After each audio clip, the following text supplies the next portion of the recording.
Hello students, तो शुरू करते हैं अपना chapter 2 nationalism in India. History का ये चैप्टर सेकंड है, नेशनलिज्म इन इंडिया। तो इसके टेक्स्ट बुक क्वेश्चन स्टार्ट करते हैं। Question number first, explain why growth of nationalism in the colonies is linked to an anti colonial movement. सबसे पहले आपको समझना होगा नेशनलिज्म क्या होता है। नेशनलिज्म होता है अपने देश से प्रेम, राष्ट्रवाद। कॉलोनीज़ क्या होती हैं? ब्रिटिशर्स ने जिन जिन पे रूल किया उसको हम कहते हैं कि ये कॉलोनी थी, यानी कि ये ब्रिटिश की कॉलोनी थी। अगर फ्रांस जिन कंट्रीज़ पे रूल करेगा वो कंट्रीज़ को बोलेंगे कि ये फ्रांस की कॉलोनी है। तो इंडिया जो था वो किसकी कॉलोनी था? वो इंग्लैंड की कॉलोनी था, ब्रिटिश की कॉलोनी था।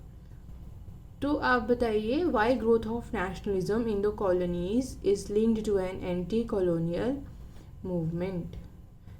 ठीक है, नेशनलिज्म राष्ट्र प्रेम जो जागा वो जब ब्रिटिश हमारे ऊपर राज कर रहे थे उस समय में राष्ट्रवाद जो है वो क्यों जागा, और वो एंटी कॉलोनियल मूवमेंट की इनको हमने अपने देश से निकालना है, इस वाले फैक्ट के साथ जो है राष्ट्रवाद वो कैसे जुड़ा है। कभी भी आप देखना कि अगर मान लीजिए दो भाई हैं तो अगर उनके पेरेंट्स जो हैं वो दोनों को बहुत प्यार करते हैं तो क्या होगा, कहीं ना कहीं दोनों लड़ेंगे, लड़ाई हो जाएगी, या क्योंकि दोनों अपने में संपूर्ण होंगे। लेकिन अगर दो बच्चे हैं उनके पेरेंट्स उनको बहुत मारते हैं, डांटते हैं, उस टाइम पे क्या है कि वो ओप्रेस्ड है, उनके पेरेंट्स उनको डांटते हैं, मारते हैं ज़्यादा, तो वो दोनों भाई क्या है, आपस में उनकी बड़ी ज़्यादा बनेगी, क्योंकि आपस में उनका जो दुख है वो एक हो जाएगा।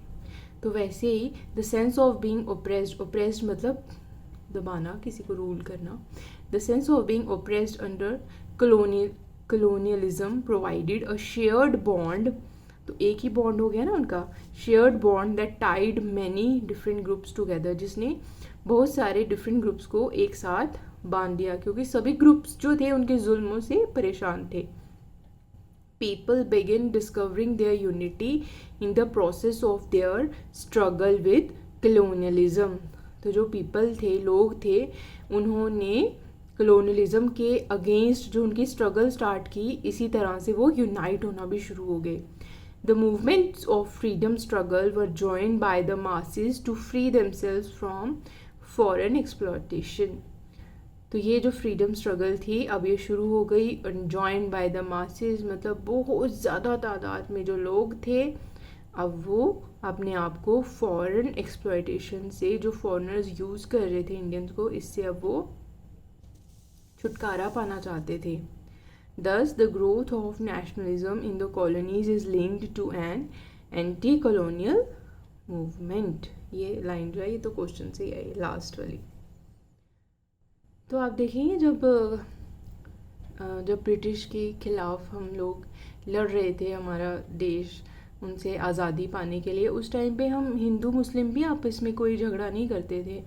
हिंदू मुस्लिम भी उस टाइम पे भाई भाई की तरह रहते थे, क्योंकि दोनों के दोनों ओप्रेस्ड थे with British rule. Next question,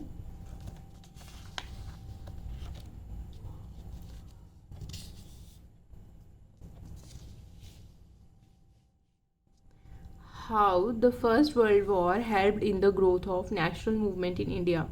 दो वर्ल्ड वॉर्स हुई हैं अभी तक, तो जो पहली वर्ल्ड वॉर थी वहाँ से कैसे शुरुआत हुई नेशनल मूवमेंट इंडिया में, उसकी growth. War created a new political and economic situation. War से अब एक नया पॉलिटिकल सिनेरियो आ गया देश में, एक नई इकोनॉमिक सिचुएशन। पहले जो इंडिया की इकोनॉमिक सिचुएशन थी वो ठीक थी, लेकिन वॉर से क्या हुआ, जो लड़ाई है इस पे बहुत खर्चा हुआ, आर्मी मेंटेन करने पे, उनको खाना, उनकी यूनिफॉर्म, उनका रहना, उनकी दवाइयाँ, उनके आर्म्स एंड एम्यूनिशंस, उनके हथियार, इस सब पे बहुत खर्चा हुआ। तो अब ये खर्चा कहाँ से पूरा करना था? आम लोगों से, इसलिए टैक्सेस को बढ़ा दिया गया, इनकम टैक्स को इंट्रोड्यूस किया गया, इससे पहले इनकम टैक्स नहीं था। नेक्स्ट, अब जो फोर्स रिक्रूटमेंट हुई विलेजेस में। आज़ादी से पहले हमारा जो भारत देश था, मैक्सिमम लोग जो है वो गांव में ही रहते थे, तो विलेजेस में फोर्स रिक्रूटमेंट मतलब ज़बरदस्ती उनको आर्मी में भर्ती किया गया। इससे आम लोगों में बहुत ज़्यादा गुस्सा आया। क्रॉप्स फेल्ड, अब जो फसल है उसकी तरफ ध्यान नहीं दिया गया, तो वो क्या है, उसमें वो फेल हो गई, उतना प्रोडक्शन नहीं आया। एक्यूट एक्यूट मतलब बहुत ज़्यादा acute shortage of food, food की शॉर्टेज हो गई। फेमाइंस, सूखा पड़ा, ठीक है, फेमाइन सूखा पड़ा, भुखमरी आई। एपिडेमिक्स, बीमारियाँ जैसे प्लेग्स वगैरह, एपिडेमिक्स जो फैलने वाली बीमारी एक दूसरे से, प्लेग आई, टीबी आया, तो ये सब बीमारियाँ हुई। इसकी वजह से आम लोगों में जो था ये बहुत उनके खिलाफ गुस्सा आ गया और नेशनलिज्म भी इससे इसकी भावना जागी। Why were Indians outraged by Rowlatt Act. अब ये जो रौलाट एक्ट आया था, इससे इंडियंस इतने गुस्से में क्यों थे? आउटरेज मतलब गुस्से में आना। रौलाट एक्ट वॉज इंट्रोड्यूस्ड इन 1919। कब आया ये? 1919 में। इसमें क्या था? इट हैड गिवन इनॉर्मस मतलब बहुत ज़्यादा, हद से ज़्यादा पावर्स टू रिप्रेस मतलब दबाना, ख़त्म करना किसी को, to repress political parties. It was an unjust मतलब ये अन्याय था। It was an unjust and oppressive, किसी को दबाना, लॉ फॉर इंडियंस के लिए ये अन्याय था और उनको दबाना चाहती थी ब्रिटिश सरकार। It gave the government enormous powers. It allowed detention, jail में डाल देना। It allowed detention of political prisoners, जो political prisoners without trial for 2 years, 2 साल तक उनको बिना किसी ट्रायल के, बिना उनकी पूछताछ के, कोर्ट में बिना कोई मुकदमा चलाए उनको जेल में 2 साल तक डाले रखने का इसमें प्रावधान था रौलाट एक्ट में। इसलिए इससे आम जनता जो थी वो बहुत ज़्यादा गुस्से में थी। Next, why Gandhi ji decided to withdraw the non cooperation movement. Gandhi ji ने क्यों डिसाइड किया कि नॉन कॉपरेशन मूवमेंट से अब उनको पीछे हट जाना चाहिए? विदड्रॉ मतलब पीछे हट जाना। In February 1922, Mahatma Gandhi decided to withdraw the non cooperation movement. 1922 में उन्होंने ये ठाना कि अब मुझे नॉन कॉपरेशन मूवमेंट को विदड्रॉ करना है, पीछे ले लेना है। He felt the movement was turning violent, हिंसा होने लगी थी कि ये जो मूवमेंट है इसमें क्या हो रही है? हिंसा हो रही है, violent. He felt that satyagrahis needed to be properly train.